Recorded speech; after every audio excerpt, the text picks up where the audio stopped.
Hello, this video is for section 4.1, basic probability.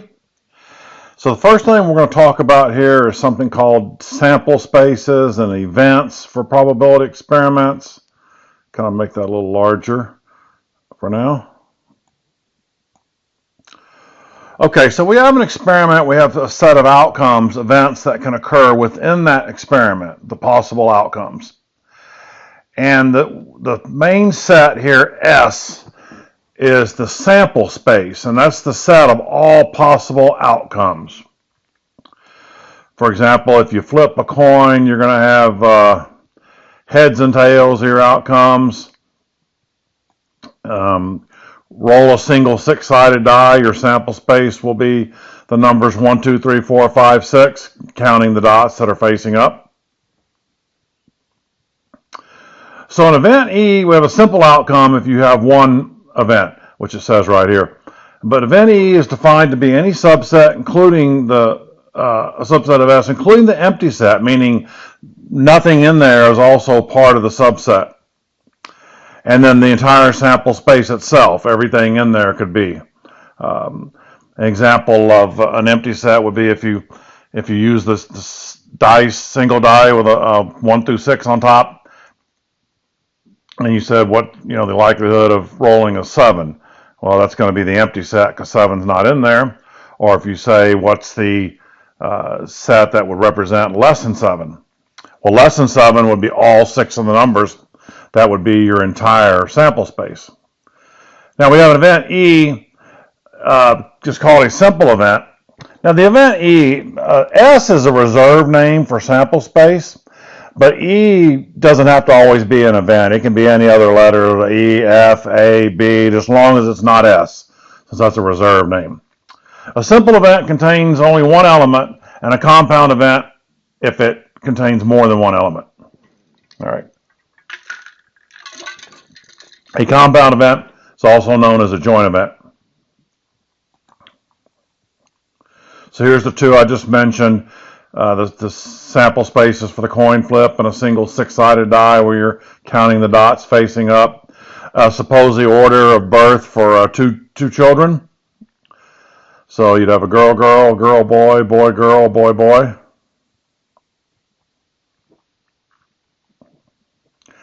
And let A be the event of two girls. That would be a simple event because there's only one representation of two girls. Let E be the event of one boy and one girl. That's not specifying birth order. It would have to say one boy followed by one girl. But it says one boy and one girl. That would be a compound event because there's two representations. BG and GB, boy, girl, girl, boy. Okay. Let's take a look at this spinning wheel. 18 equally spaced numbers on here. So the sample space would be the set of numbers 1 through 18, or where the wheel is going to land on. All right. And let's define some outcomes from that sample space. So let's say we're defining an outcome, whatever event letter we want to use, that doesn't matter, as a number divisible by 12. Well, out of the first 18 numbers, only one number is divisible by 12, which would be 12 itself. The next one, I'm just using E for all three of these, even though they are different events. The outcome is an even number greater than 15, but 18 is the maximum, of course. So that would represent two numbers, 16 and 18. And the last one is an outcome greater than 18. Well, it can't be 18, so that's what's called the empty set. The empty set can be represented either with a braces, set braces with nothing in it, or just that thing called the null set, the line. You don't put that inside the bracket, but use this thing by itself. The circle with a line through it, that means there's nothing in that set. Okay.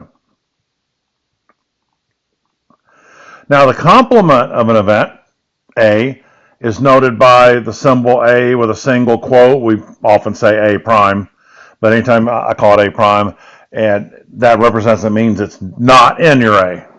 Okay. So if you have some event A and you have not A, that means together A plus not A has to include everything that's in your sample space, because it's either in A or it's not in A, but it's somewhere in there. Alrighty. Okay.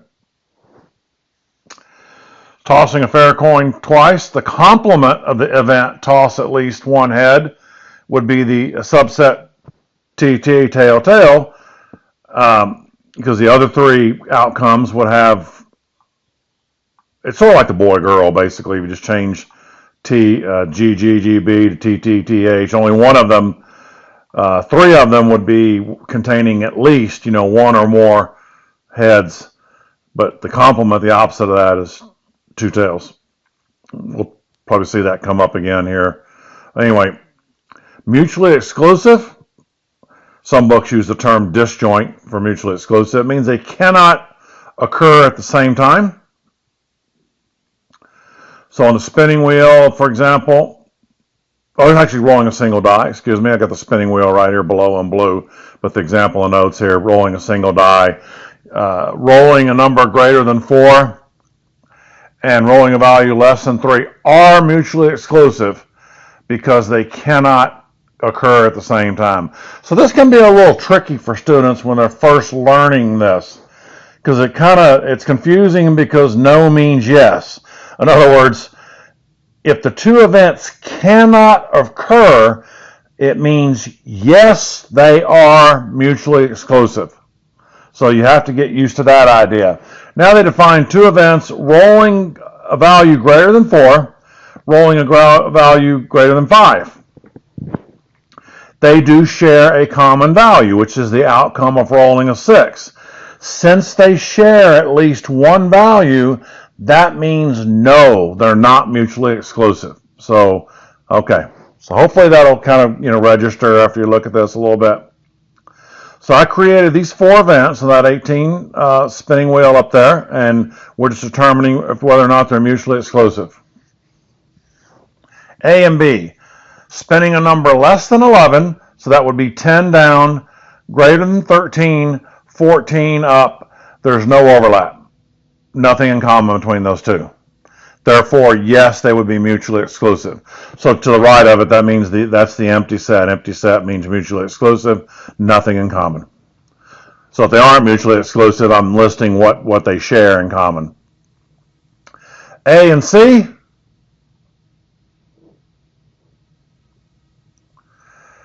Let's see.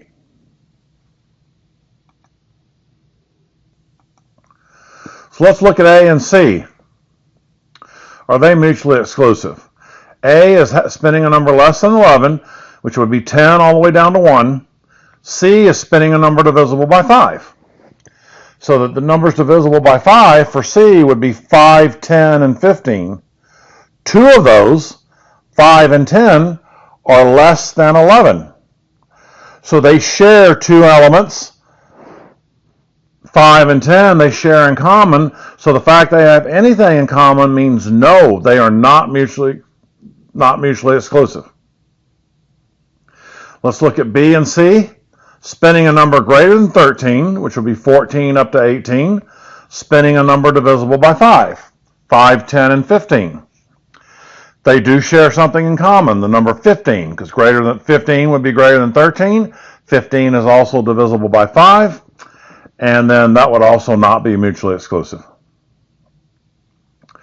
Now here's this term we don't use too much. Mutually exclusive, in my mind, is more important than this collectively exhaustive, but it was in the book, so I include it. Collectively exhaustive is the sense they are mutually exclusive events, but together, do they form all the outcomes in the sample space? Does it leave anything out when you just merge them together? You're not looking for a common one. Like this first one says, on a single 6-sided die, 3 or less is 1, 2, 3. 4 or more is 4, 5, 6. So added together, that gives you all 6 numbers in that sample space. So that gives you 1 through 6. So that means they are collectively exhaustive. They include all of them. This next one says 3 or less, greater than 4, would not be collectively exhaustive because it would not contain the 4. You'd have 1, 2, 3, and you'd have 5 and 6, no 4. So that says here I'm asking if A and D are collectively exhaustive. Less than 11 would be 10 all the way down to 1. 11 or more would be 11 all the way up to 18. So together, A and D give you every value in your set. So sample space, I should say. And therefore, that makes them collectively exhaustive. Okay, let's talk about how to find the probability. Probability, another way, the chance, the likelihood of an event happening. Let's see how we calculate that. And the way we do that is it's a formula where it's the number of elements in your event, whatever that may be, and then divided by the total number of elements in your sample space. So let's see let's work with that. So anytime they put n in front of something, that means the number of things in that set, and then p means probability. Okay, we don't have to worry too much here right now about condition 2. That's going to come up a little bit later in the course. But the condition 1 we need to look at first and foremost is that the probability of any event can be somewhere, has to be somewhere, between 0 and 1 inclusive, meaning you can have a 0% chance that it happens, which is 0%, and then you can have a probability of 1 that the event occurs, guaranteed certain, that's 100%. So you can have, it can be all the way down to no chance of it happening, or guaranteed that it's going to happen. All right, let's see. I don't think there's anything too important in this box right here that we can't see when we start working problems. Okay, pretty straightforward. If the empty set, the probability of E would be 0, and if you're if E is the sample space, they're telling you that's the probability of it will equal 1. Because if it's your entire sample space, that means it'll be the same number divided by the same number. All right. Pause for. Now here's the complement here. That's the E prime. That prime, you see that single quote, that means complement. The probability of a complement of an event would be 1 minus the probability of the event itself. And vice versa. It's 1 minus the other. Together they add up to a 1. I don't have it written down here. Well, yeah, I'll do this in a second, but let me give you an example. Let's use it. Well, I can use the same wheel. I want to give you an example of how the probability of, don't think I did it anywhere, how you could get 0 and how you could get 1. I have an example where you could get 0, but I'll just do one verbally here real quick. So the spinning wheel has 18 numbers, and suppose the event was probability of rolling a number greater than 18. There are no values in there greater than 18. So that will be the empty set. That means the number of items in the empty set is 0. So you would have 0 divided by 18. So that's the probability of 0, meaning no chance that's going to happen. Now let me give you an example of how you can get 1 as the answer, exactly 1. What if the event was defined as spinning a number less than 19? Every number in there is less than 19. So you would basically have the number of events would be 18. The number in the sample space would be 18. So you would have 18 divided by 18, which equals 1. So there's how you can kind of get the two extremes or anywhere between that. Alrighty, so here we're going to do a complement problem. Not complement whenever we say the probability of not doing something. So same wheel. I'm defining an event A to be the set of numbers divisible by 4. So in the numbers 1 through 18, we've got 4, 8, 12, and 16. Those are divisible by 4.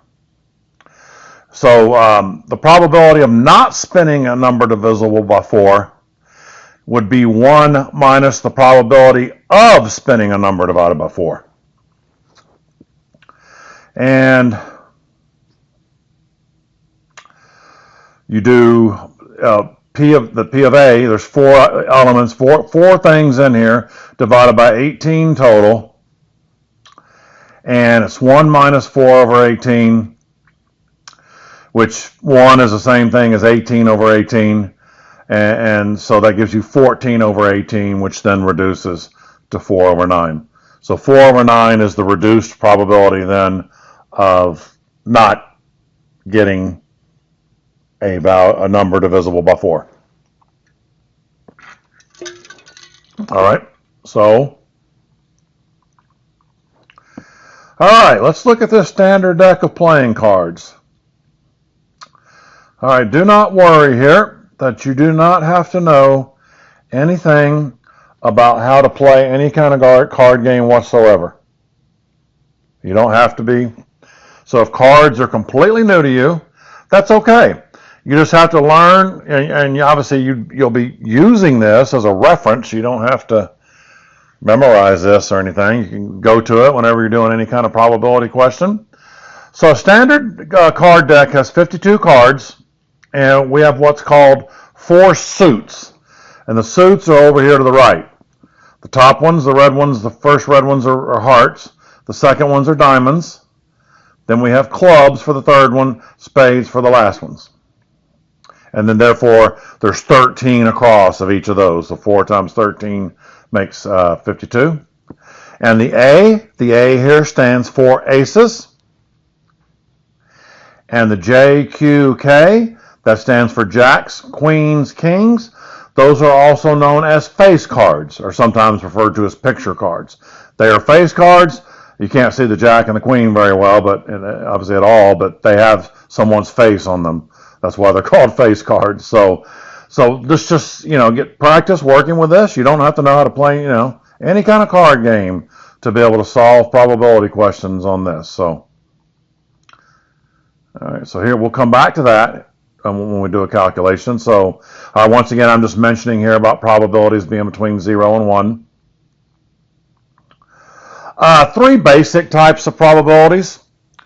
One is theoretical. That's kind of what we just have done. First couple of examples is where you divide your number of events by your sample space. Empirical, that would be based on measured results. Another way you can relate to empirical is something we've already done in this class where we did like relative frequencies. That's kind of what that's all about. And then subjective. And so let's define each one of these. So theoretical would be a coin flip. So I'll pick the easy one. Coin flip has the event. The sample space has two items. Heads or tails, 2 things. So heads would be 1 thing, so its probability would be 1/2. Tails has 1 item, so it'd be 1/2. So both those have a probability of 1/2. Now empirical means it's based on measured data. So if you flipped it 50 times, so it's like relative frequencies is the way to think about it. 28 heads, 22 tails. So in that case, the empirical probability would be 28 out of 50, and then for tails would be 22 out of 50. Now subjective is something that's not based on any kind of calculation, but it does need to satisfy the 0 to 1 rule, or 0 to, in this case, 0% to 100%. So it doesn't have any basis. So here's a hypothetical that maybe, before you started this class, you were thinking, oh, I think there's an 80% chance that I will earn an A in this class. Okay. There's no way for me to dispute that. However, if you were to say, there's a 110% chance I'm going to earn an A in this class, then that can be disputed. So like when somebody says, oh, I gave it 110% effort. No, you didn't, because you can't really go over 100%. So the most someone can say in this case, in the subjective, could be 100%, and then the lowest they could say is 0. They could not say, I think there's a negative 10% chance I'm going to make an A in this course. So that's impossible. So it's still, while there's no calculation, it still has to fit the guidelines of being between 0% and 100%. Now, law of large numbers, that's not something I really test you on. I'm just going to mention this because it's interesting to know, but it's how empirical and theoretical probabilities relate to each other. If the trials of experiment become very, very large, the empirical probability will be very close to the theoretical probability.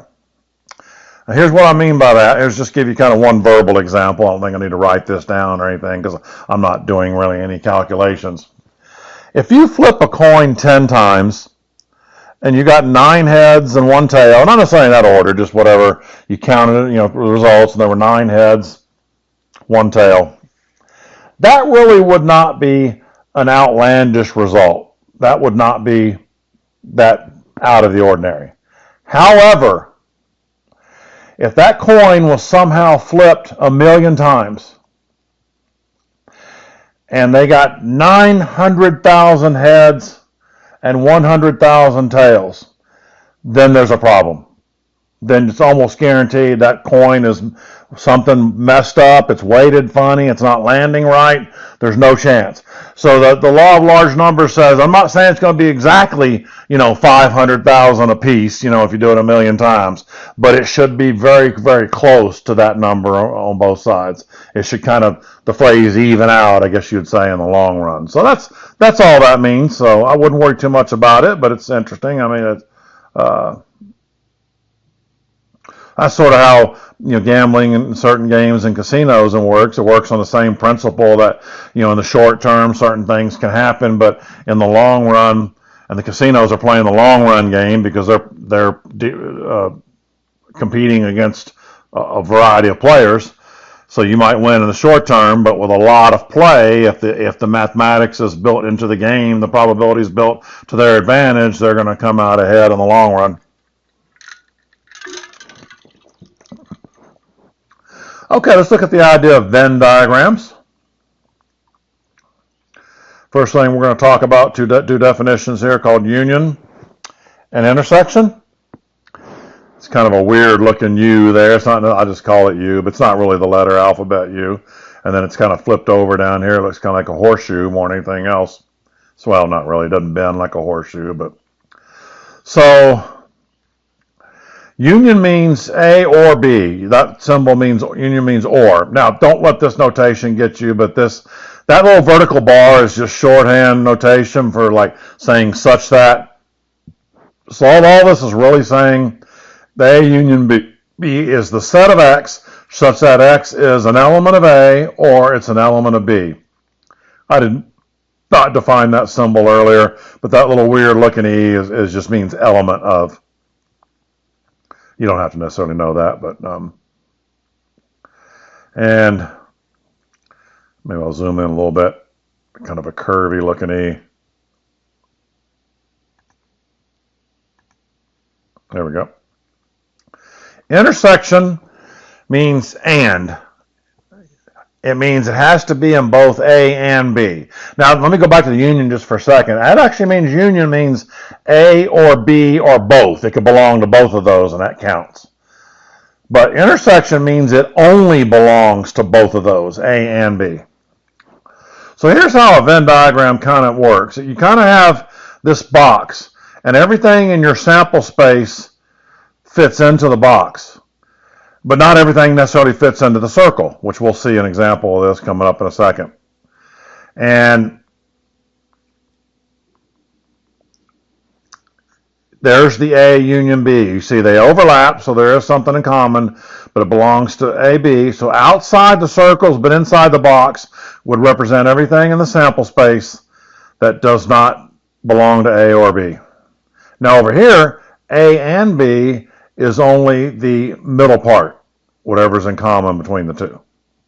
Now, I don't know if we're going to have this come up. I will mention, though, but what if you had mutually exclusive events, meaning nothing in common? A Venn diagram would just have two circles where they just didn't overlap. They were just two separate circles. Maybe I should, okay.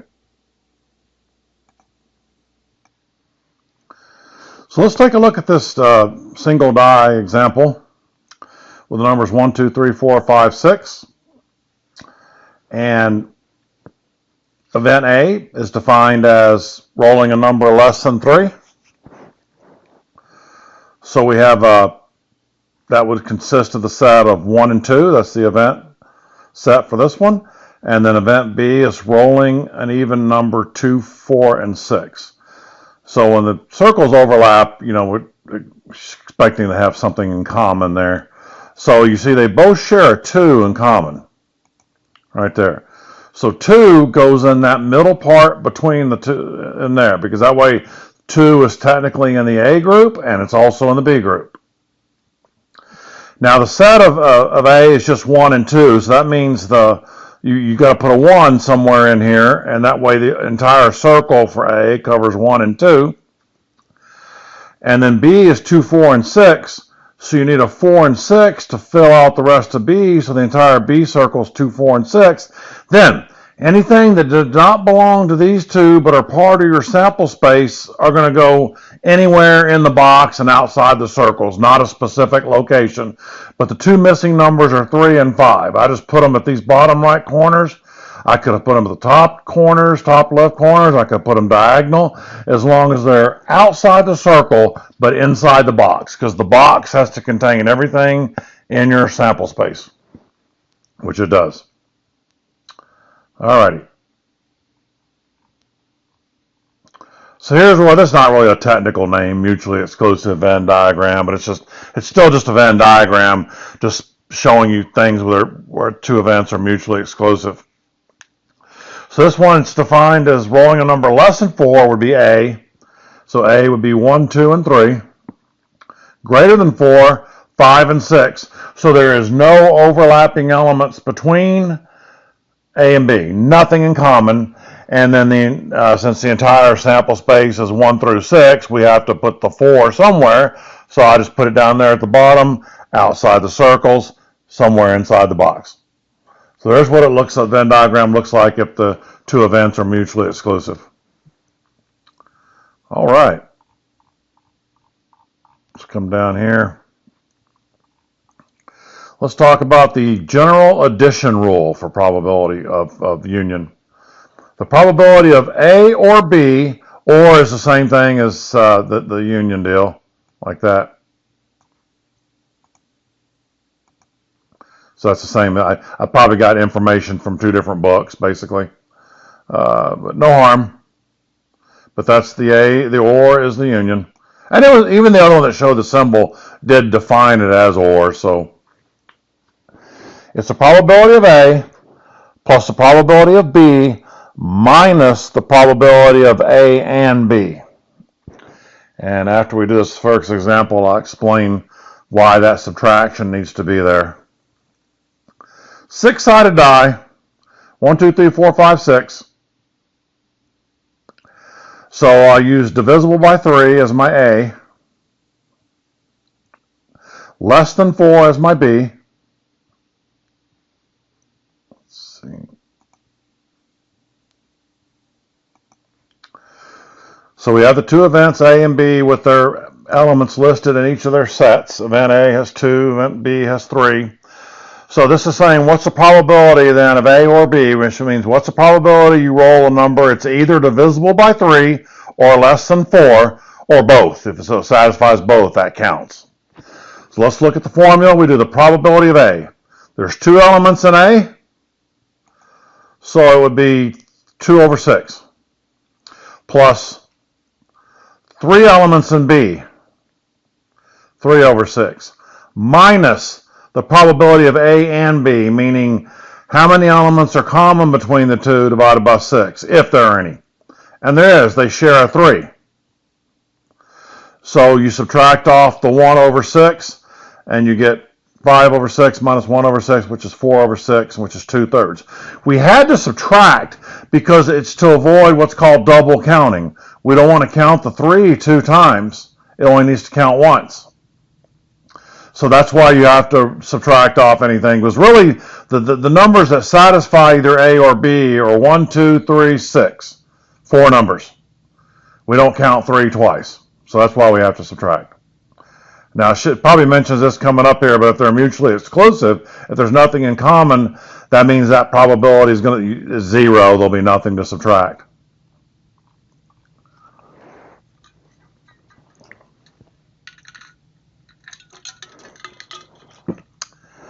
Okay, select a 52 card deck at random. Find the probability of drawing a king or a red card. So we go back up to our card deck that doesn't have to be memorized. King, 4 kings. Red cards, 13 hearts, 13 diamonds. So there's 26 total red cards. Now the $1 million question is it possible for a card to be both king and red? See, we're not going to list these out like I did with the dice. Yes, there's 2 of those that are both king and red.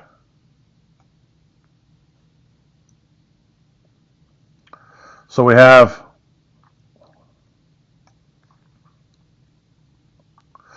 4 over 52 for the kings, plus 26 over 52 for the reds, and then minus 2 over 52 for the red kings, because the red kings were counted twice, both as a king, both as a red. 2 of them need to go, so that way only, and then 2 stay. And that gives us 28 over 52, which then reduces to 7 over 13. So kind of bringing back mutually exclusive, I think I just said this a couple of minutes ago, but if the events are mutually exclusive, the probability of A and B both occurring just would automatically be 0. And I wrote an example here. I think I have one done. Yeah, right there, same thing. So king and jack, there's no way a card could be a king and a jack at the same time. So here's another example of that. So event C is drawing a queen. Event D is drawing an ace. Find the probability of drawing a queen or an ace. From the card chart, there's 4 queens, 4 aces. It is not possible for a card to be both a queen and an ace at the same time. So you don't have to put minus 0, but I just put it there for visual effect. So it's just these 2 added together, and it gives you 8 over 52, which is 2 over 13. Now let's move down here and talk about 2 dice. Oh, where'd we go? Okay, looking ahead here. Okay. So there's your 2 dice sample space. There's 36 possible outcomes, and we're looking at doing pretty much the sum of the 2 dots. I mean, there could be questions, like does the sum, or here's one that says both show the same number or second. They're not always a sum, but we kind of use here's one, the second one is a 3. But so we got 2 dice. Here are 4 outcomes. A is the sum is 5. B is the second die is a 3.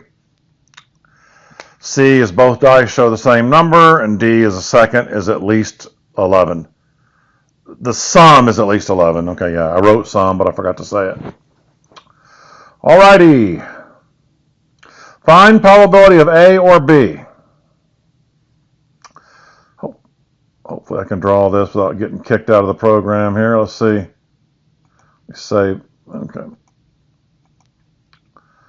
So I'm going to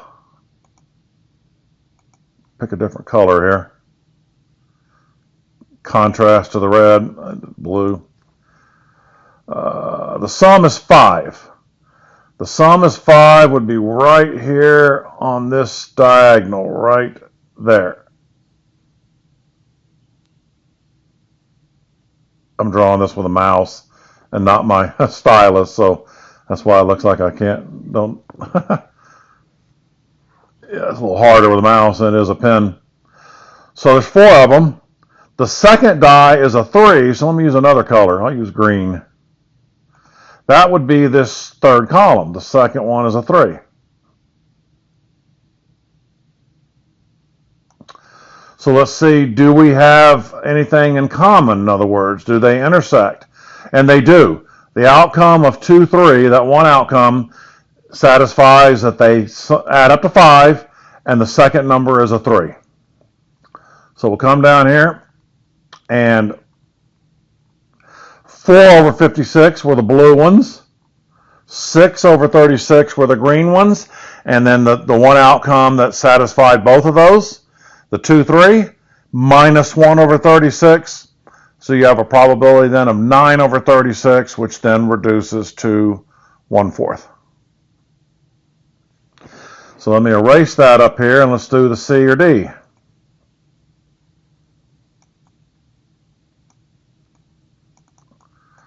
Both dice show the same number.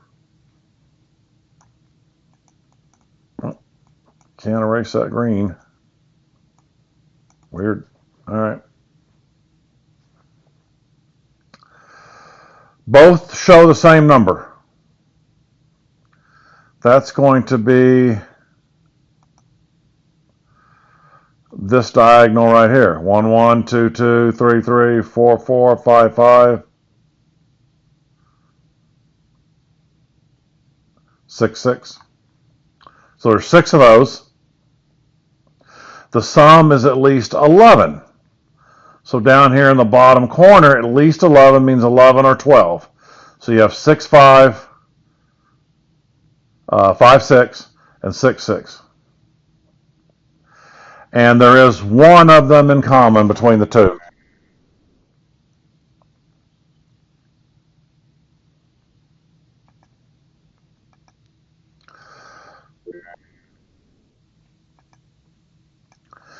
This Windows Journal app keeps kicking me out, so I'm going to have to just say this verbally. I had circled it.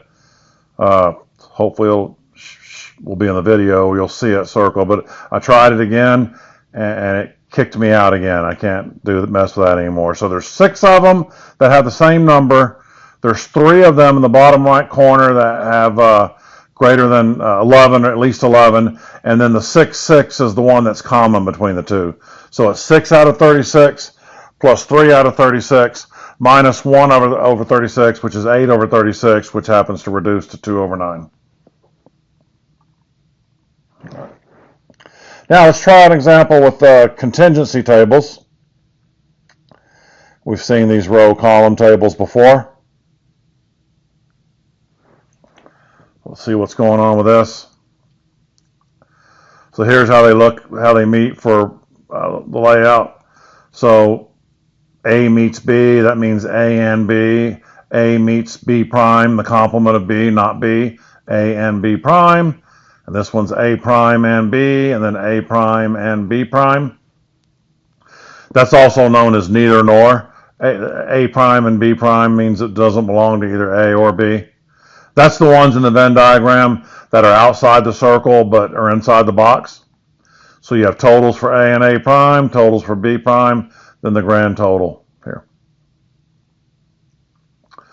So we got 1,000 people on this chart, 525 men, 475 women, 113 are left-handed, 63 men, 50 women. And then to get the other numbers, it just has to add up to meet the differences. So if you know there's 525 and you know there's 63 men here, that has to be 462 to make it add up. Same thing with this number being 425. Makes it add up. Everything adds up across and down. So if we know that 113 are left-handed, 1,000 minus that gives you 887, which then are not left or right-handed. So let's try a couple of OR union probabilities based on this. Left-handed or a woman. So the probability of being left-handed is 113, total lefties divided by 1,000, plus the total number of women, 475 over 1,000. Is it possible to be both left-handed and a woman? Absolutely. So left-handed meets women right here at 50. So that's the one you have to subtract because it's already been counted twice. So minus 50 over 1,000, and then it ends up being 538 over 1,000, which decimal equivalent would be 0.538. The next one says right-handed or a man. The probability of being right-handed is the total of right-handers, 887. Probability of man, 525 over 1,000.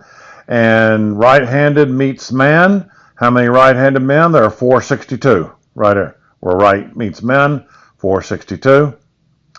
So you subtract 462 over 1,000. So you do 887 plus 525 minus 462 all over 1,000, and you'll get 0.950 as that probability.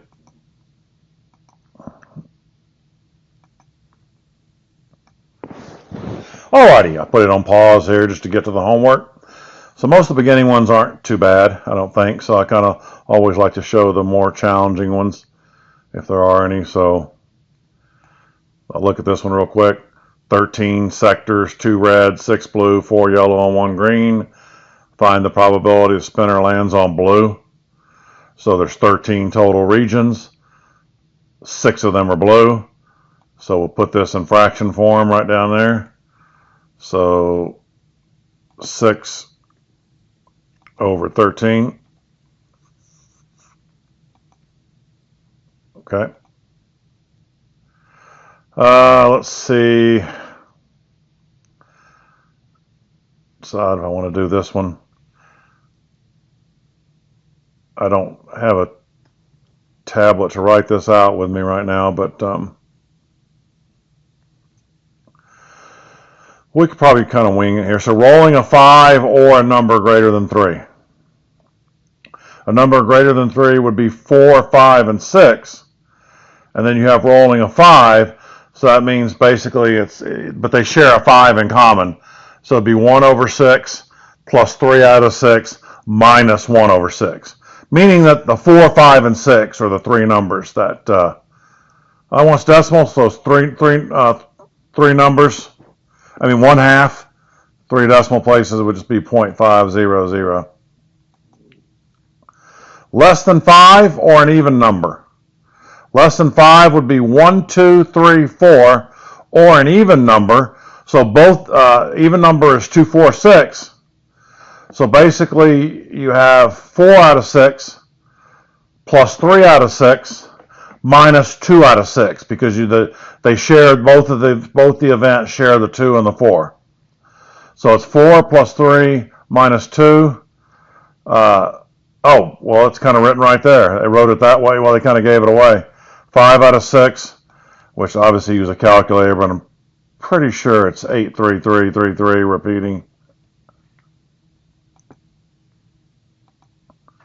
Oh, they're kind of giving them right here. Okay, well, 4 or an odd number, they give you all the, okay, kind of makes it easy. 4 out of 6, which is 2/3, which is 0.667. Okay, all right. All right, there we go. The other die one, I'll skip that one. Just to back-to-back question on complements, it means just 1 minus. So the probability is 21 over 37 of happening. Probability of not happening would then be 4 over 37.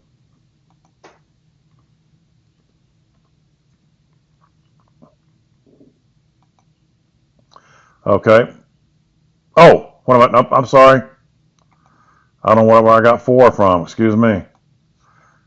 It's 16 out of 37. I don't know where I came up with that. All right. No harm. Got it.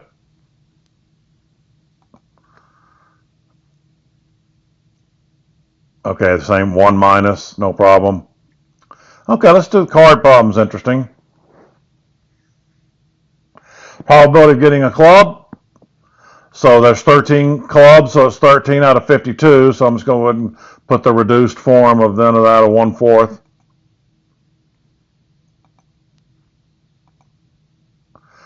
A black card, 26 out of 52. So 1/2, either black or red would be 1/2.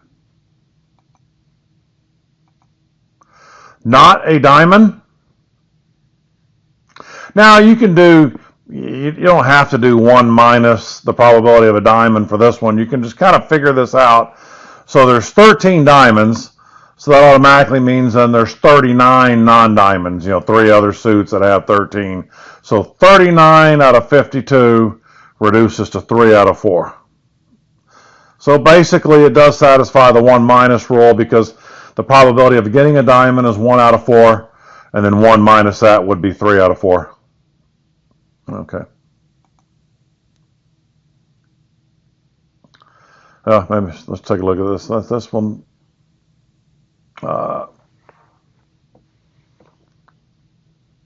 So we've got red suit or an 8. There's 26 reds. There's 4 8s.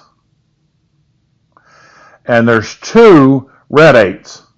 I think we just did a problem a while ago with either king or red. I think this is very similar to that. Red or 8 is going to be the same thing. So 26 plus 4 minus 2 is 28 out of 52. Which okay, it wants decimal this time.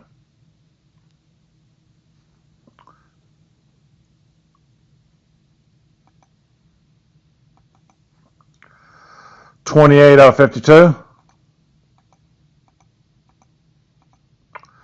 0.538. I believe it said it wanted 3 decimal places. 538.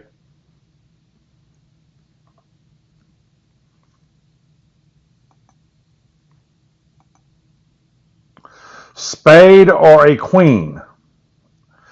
There are 13 spades. There are 4 queens. And there's 1 queen of spades. So they share 1 card in common between the two. So 13 plus 4 minus 1 is 16. So it would be 16 out of 52. And it wants decimal, so I don't really need to reduce the fraction. 0.308.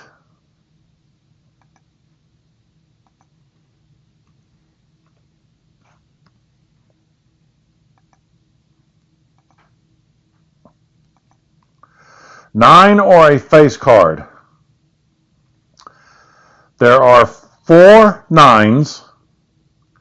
There are 12 face cards. And you can go back and look at that diagram. I'll bring it up here real quick.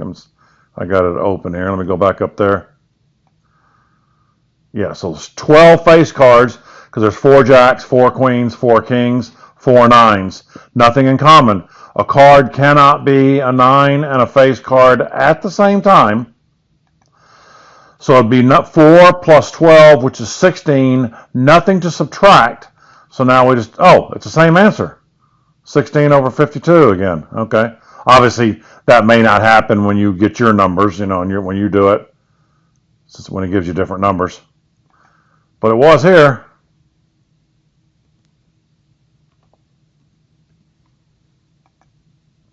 Okay. All right, let's do this dice one then. Let's see what we got. How many? Another. I may not necessarily do one of these. Is that all this part's asking? Is just that? Yeah. Okay. So, okay, I think you can count that out. Just figure out how many of them or whatever it says here. This one's greater than 11. This one's only going to have one of them. The other one said something different, I think. Yeah. Greater than 4. So you would just count up everything on here, how many of them where the two numbers add up together to be greater than 4, divide by 36. Now, of course, the fraction may reduce, but you start out, just like the cards being 52, you start with 36. I think they're showing the dice table, but you also have the dice table in the notes. I'll leave that there for a minute. Let's see if I can, where'd it go?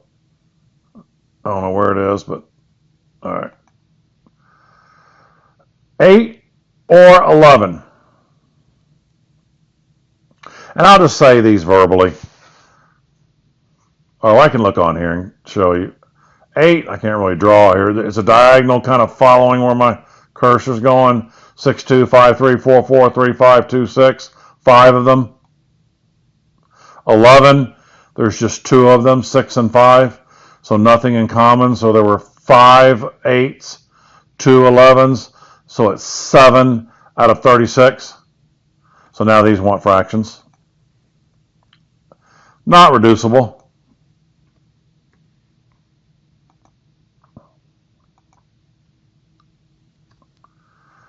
All right, so let me see which of these I like the best.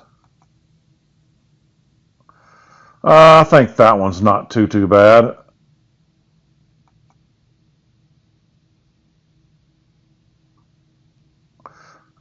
All right, we'll probably do this one. We'll do 12 for sure. 10. Let's see. All right, well, numbers are pretty big. I'll put these in the calculator. Male or received degree in field. So, I wonder if my calculator won't stay in the screen, will it? Oh, but then I lost the rest of it. Well, there we go. So, male or degree in field. Male is 792, 280, plus degree in field is the first column, minus being male and having the degree in the field. So that's the top number, 167716. So that's just the number of them. Now I have to divide them by that grand total on the bottom right, the 17. Now we're converting it to a probability.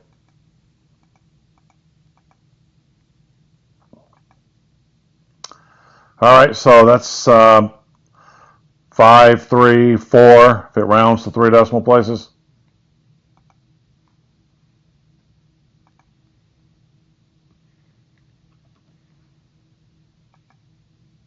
Got it. Female or degree outside of field.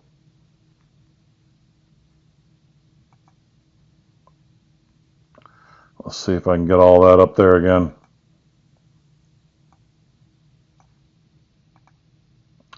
Female or out, okay, so female is 971 316 plus outside of field 1447170 minus being female and degree outside of the field both. So it's where the female and outside meet, the 822606. So I hit enter, and then I'll divide by the 1763 total number. 596. So 0.905.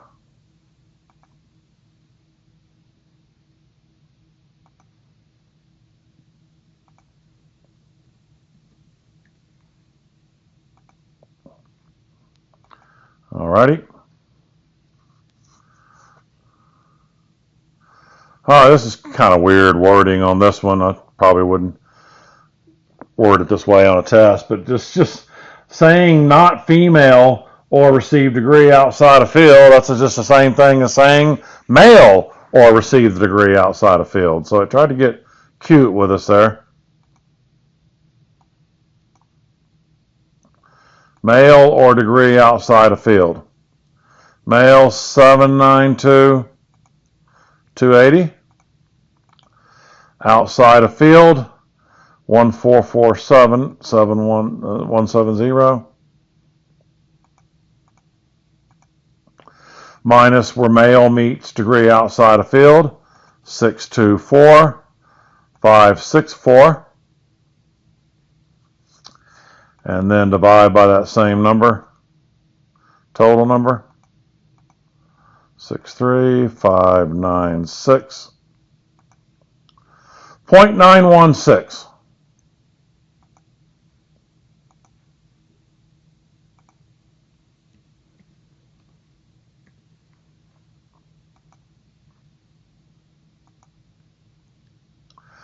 So I'll jump down here to number 12. Let's see how many parts here we got. Okay. Numbers aren't quite as large. Probability the person is female. So there's 535 females over 1250 total.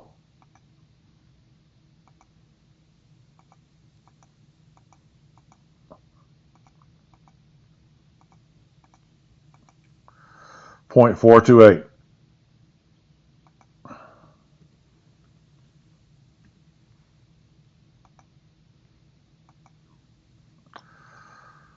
Person feels tensed or stressed out at work. That's just, it's too many. One thing I don't like about this problem so much is this or here doesn't mean or in the sense of the way we think of or. It's all part, it just means this whole thing in that chart right there just means yes. It's just a yes. So the and is the part that we're interested in here. So stressed out, yes, and female. They may be asking an or question coming up here in a minute, but that was not an or question because the wording, they could have just said stressed out at work would have been sufficient. But stressed out, yes, and female meets at 390. So it's 390 out of that total of 1250.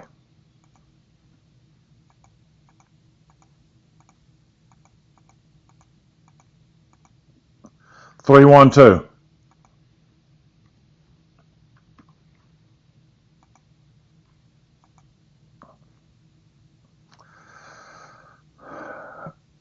Okay, now that's a real or right there at the end.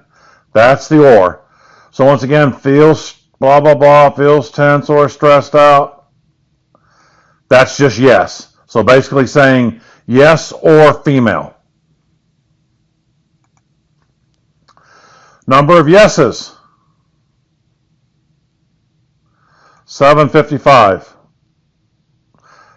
Actually, what I could do if I want to do it this way is start parentheses and then divide. That way I could hit enter and do divide again, but I can do it this way in one step. Plus yes or female. Female is 535. Minus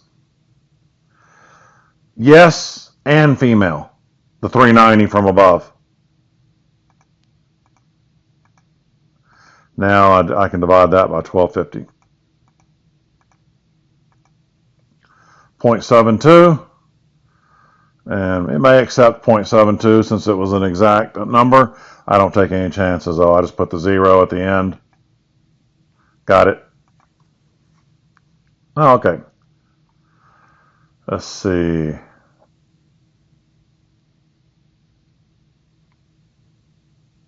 All right.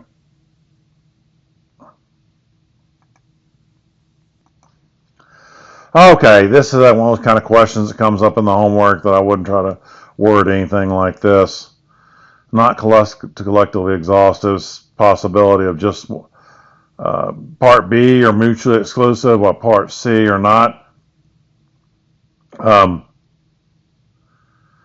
No, part B is not mutually exclusive. The only thing that kind of makes sense by default is this. Okay.